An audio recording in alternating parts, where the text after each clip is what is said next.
బాబు నాయుడు గారు అందరూ కలిసి ఒక్క 2 నిమిషాల వ్యవధిలో సరిగ్గా 2 నిమిషాల వ్యవధిలో ఈ ప్రాంగణానికి విచ్చేస్తారు.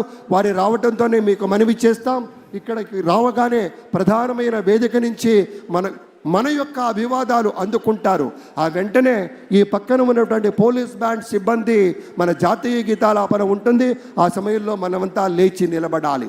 అది గౌరవం, అది మన ధర్మం, అది మన లక్షణంగా మీ అందరికీ మనవి చేస్తూ, నదుల్లో చైతన్య పదాల్ని వెల్లువెత్తించినటువంటి నాయకులుగా, మనుషుల్లోని నవనవోన్మేష ఆశ వసంతోత్సవాన్ని వెదజల్లినటువంటి గుండె చప్పుడుగా ఉండేటువంటి చంద్రబాబు నాయుడు గారు 2 నిమిషాల్లో ఇక్కడికి రాబోతూ ఉన్నారు.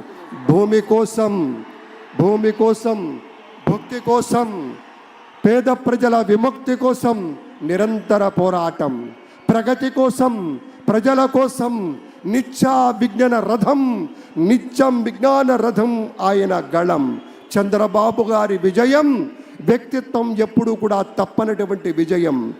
ఒక విశేషమైనటువంటి రీతిలో ఒక మహానేతగా ఒక ప్రమాణాలు నెలకొల్పి మన ప్రగతికి ఆనందకరమైనటువంటి ప్రయాణం చేయించేటువంటి ఒక రథ సారథే మన చంద్రబాబు నాయుడు గారు.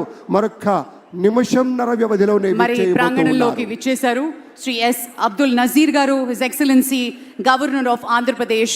మరికొద్ది క్షణాల్లో ఈ వేదిక మీదకి రానున్నారు. Ladies and gentlemen, we also take the pleasure in a few moments from now, Chief Minister designate Sri Nara Chandrababu Naidu garu along with the Prime Minister of India Sri Narendra Modi ji will join us on stage. పెద్దలంతా రావడంతోనే సమయం లేదు కాబట్టి మిత్రులారా మరొక్కసారి గుర్తు చేసి మేము పక్కకు వెళతాం. ఒకే ఒక్క నిమిషం ఉంది. వారు వస్తారు, అభివాదం తీసుకుంటారు. ఆ వెంటనే పోలీస్ బ్యాండ్పై జాతీయ గీతం ఉంటుంది.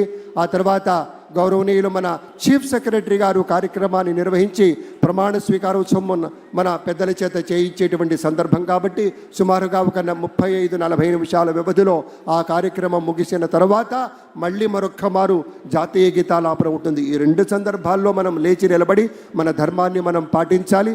ఆ తర్వాత ఒక గ్రూప్ ఫోటో కోసం ఇటు ఎడం వైపు వస్తారు. దాంతో అనుకున్నటువంటి కార్యక్రమంలో ముఖ్యమైనటువంటి పాయింట్ పూర్తవుతుందని మనవి చేస్తూ మరొక 30 సెకండ్ల వ్యవధిలోనే వేదికకి విచ్చేయబోతూ ఉన్నారు మన ప్రియతమ నేత. మనం ఎప్పుడూ కూడాను ప్రత్యేకమైనటువంటి ఒక ఆధ్యాత్మికమైనటువంటి రీతిలో కొలిచేటువంటి పెద్దలు శ్రీ నరేంద్ర మోదీ గారు విచ్చేయబోతూ ఉన్నారు. అలాగే రాజకీయాల్లో మరి ఒక్కొక్క మెట్టు ఎదుగుతూ తండ్రి వారసత్వాన్ని పుణికి పుచ్చుకుని దేశ రాజకీయాల్లో తనకంటూ ఒక పేజీని లిఖించుకున్నారు దగ్గుపాటి పురంధరేశ్వరి గారు. తండ్రి వారసత్వం, భర్త అడుగుజాడలలో వెరసి రాజకీయాల్లో ఒక విజయ కెరటం.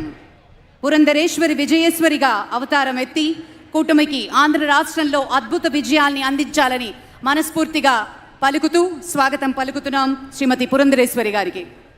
నాటి రోజుల్లో నరేంద్ర మోదీ గారి ప్రభుత్వంలో ఒక ప్రత్యేకమైనటువంటి శాఖకి మంత్రివర్యులుగా పనిచేసిన, ఇప్పుడు ఆంధ్రప్రదేశ్ రాష్ట్రంలో భారతీయ జనతా పార్టీ అధ్యక్షురాలిగా పెద్దలు శ్రీ నరేంద్ర మోదీ గారు, అమిత్ షా గారు ఇత్యాది వారి యొక్క చూపినటువంటి తోవలు